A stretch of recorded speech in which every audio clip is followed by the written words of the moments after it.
Hello again, Gary Stearman. Thanks for joining us for another conversation with Avi Lipkin.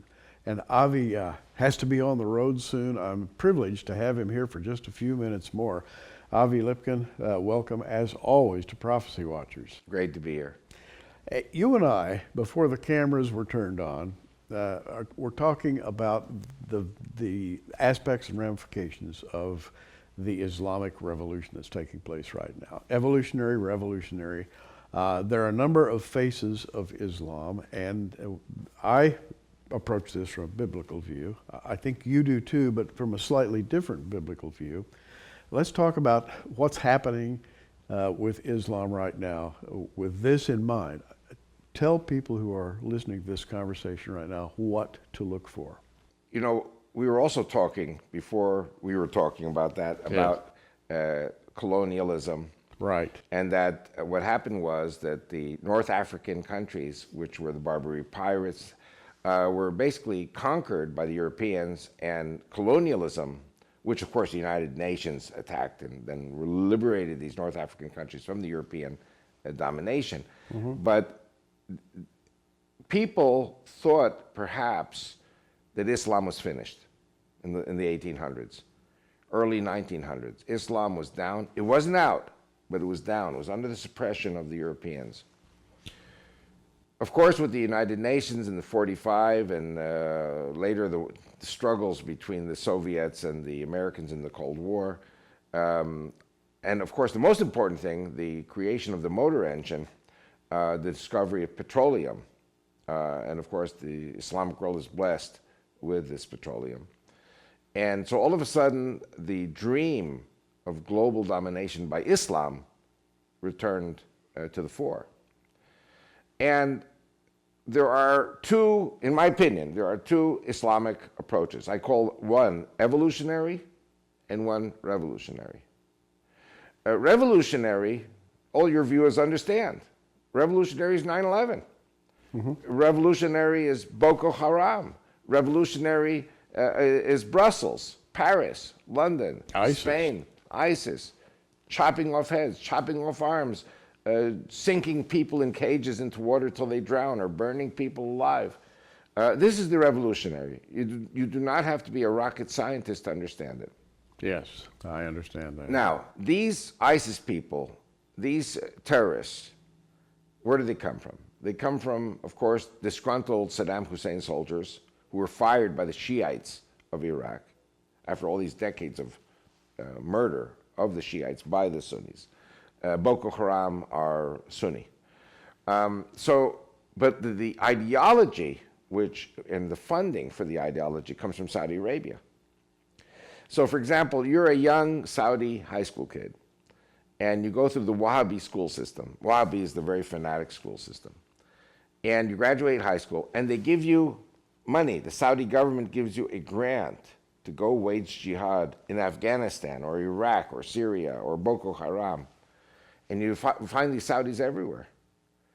And so the Saudi government wants to export these jihadists, these terrorists, to fulfill the goals of fanatic revolutionary Islam.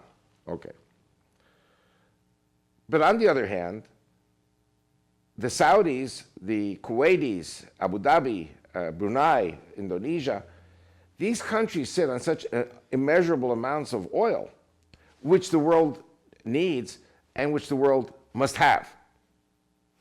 And so I don't know if people watching this show might disagree with me, but there is such a thing called the one world government. Yeah, I think it's rather openly spoken of. Yes, and the one world government wants to make money.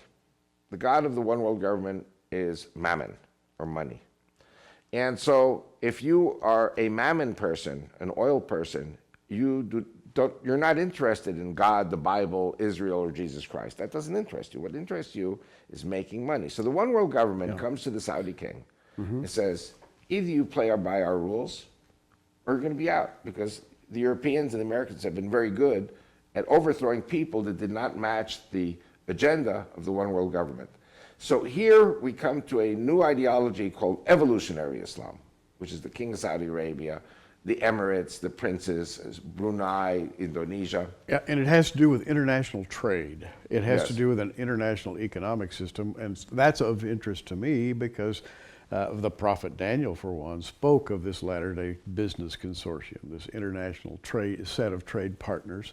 He called them the 10 horns, but it's clear that they rise on the foundation of global economics. Right. And global economics is also very, very political. Correct. So what happens is over the period of the last, let's say, 70, 80 years, at first, the Americans, the Brits, and the Canadians are very concerned that the Saudi oil will fall into the hands of General Rommel and the Nazis. So there's a great battle at El Alamein. It wasn't so much the financial aspect, it was the strategic aspect to prevent the Nazis from getting, and the Japanese, from getting the oil supplies. Then later, when the Nazis and the Japanese were defeated, Tojo fascists, comes the Cold War with Russia. So again, there's this struggle over who the Islamic world is going to march with. And so the Russians in the 60s have Egypt under Nasser, Syria, they have Libya. Gaddafi also was part of this pro-Soviet group, Iraq, Saddam Hussein. And they overthrew the regime in Afghanistan. They brought in their own, the Soviets brought in their own leader. So in Algeria, these countries were very pro-Soviet at the time. Big oil producers. Yes. What happens eventually, though, is that the fanatic Islam rises and rises and rises. And I talk about this in my book number 7, my most recent book. Russia has been fighting the Turks for 1,000 years. The Turks are Sunni Muslims.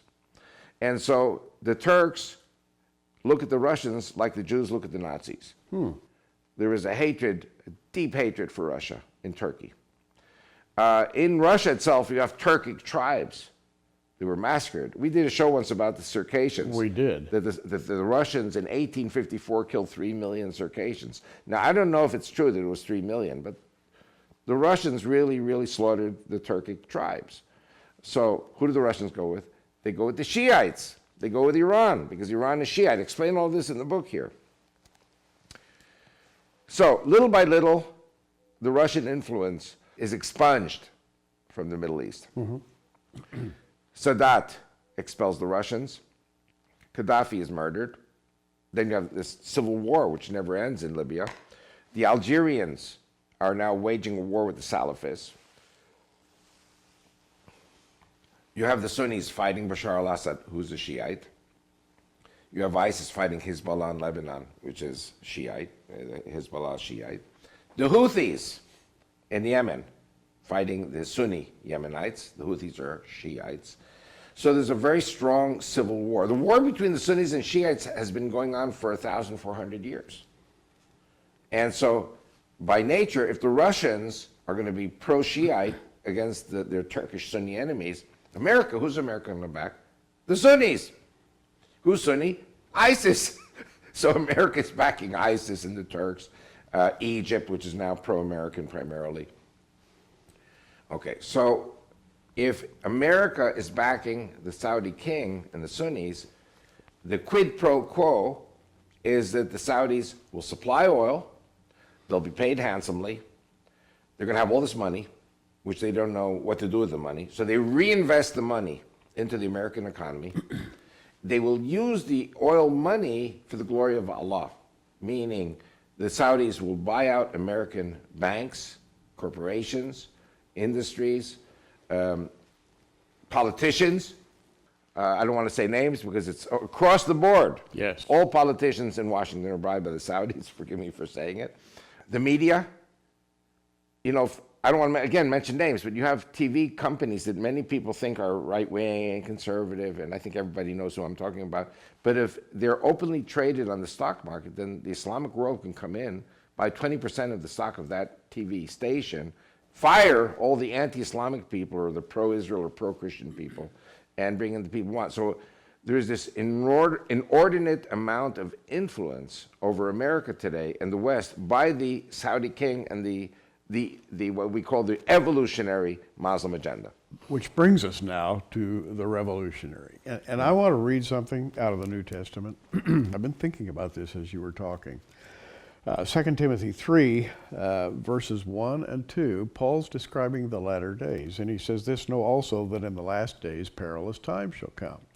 That word perilous in the New Testament Greek means ragingly insane. That's its fundamental meaning.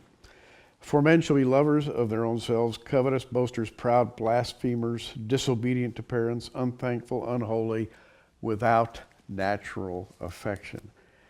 That term right there, without natural affection, I look at the revolution that's going on today and the horrific things that we're being forced to witness. There's no natural affection there. All of the natural affection that human beings have for each other is blanked out totally in this revolutionary action. One of my great heroes is Alexis de Tocqueville. He wrote 200 years ago a book called Democracy in America.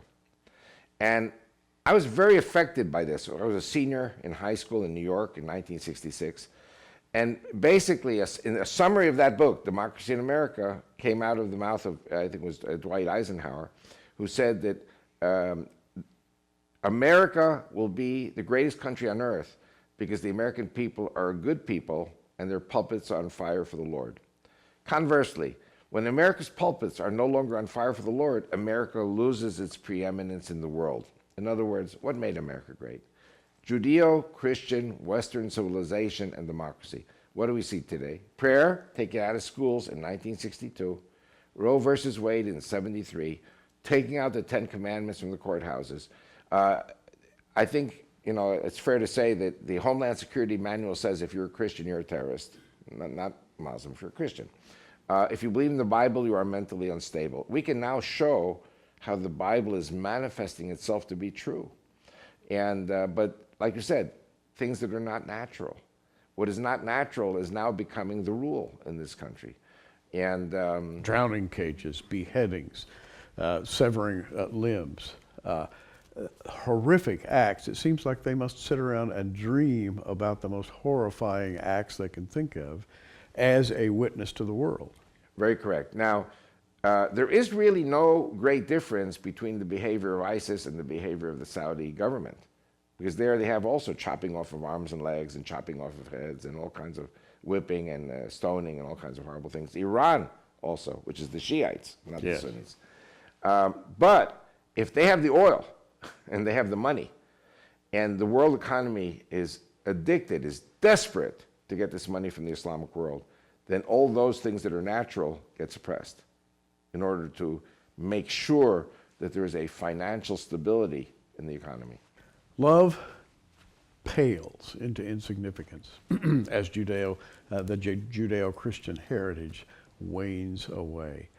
And I hope that you're sitting there and listening to us today and saying to yourself, what can I do to make everything different? It begins in prayer, devotion. There are people out there, Avi, there are thousands of people listening to us right now who have relaxed and thought that everything was all right, and they're beginning to wake up. What would you say to them? In Hosea 4, verse 6, it says, "My people are destroyed for lack of knowledge." And actually, God says this to the Israelites, and he says to them, "And if you reject the information that I'm giving you, I will reject you as my high priest." So America has been chosen by God, I believe, as the greatest country on earth, as a Judeo-Christian country, and Judeo-Christianity is being suppressed for the convenience of having the oil and the money of the Islamic world, even bringing in populations, Muslim populations. Europe is losing its population, so they bring in Muslims to bring new blood into the population, but they don't realize that there's a lot of poison in that new blood. And the poison is the poison of hatred against Jews and Christians, against democracy, against the natural things that God ordained. And there we have it, revolution.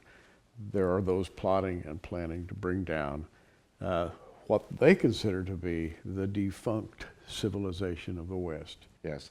If I may add one more important thing, the building of homes, the housing boom, is the motor of economic development of America and of any country. If America brings in 1 million, 2 million, 10 million Muslims or more into this country, America will experience an unprecedented boom in its economy. Dollar will be stronger than ever. The American economy will be stronger than ever. But again, you're bringing in poison with the new blood.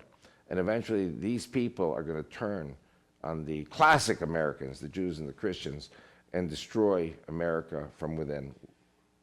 And that's where we are. You know, I pray for Avi all the time in his travels. He goes from one community to the next carrying this message, and he carries it back to Israel. He is working very, very hard to found a Judeo-Christian party that will have Knesset standing, and we pray for your success in this. Amen. And we pray for you that the Lord will travel with you on the road and keep you safe, and that we'll be able to talk again soon. Amen. I'm Gary Stearman. We're watching, so you keep watching too. Thanks for joining us on Prophecy Watchers. You can find us on the web at prophecywatchers.com, where you can sign up for our free email newsletter, or follow us at facebook.com/prophecywatchers. In the meantime, keep watching, everybody, and we'll see you soon.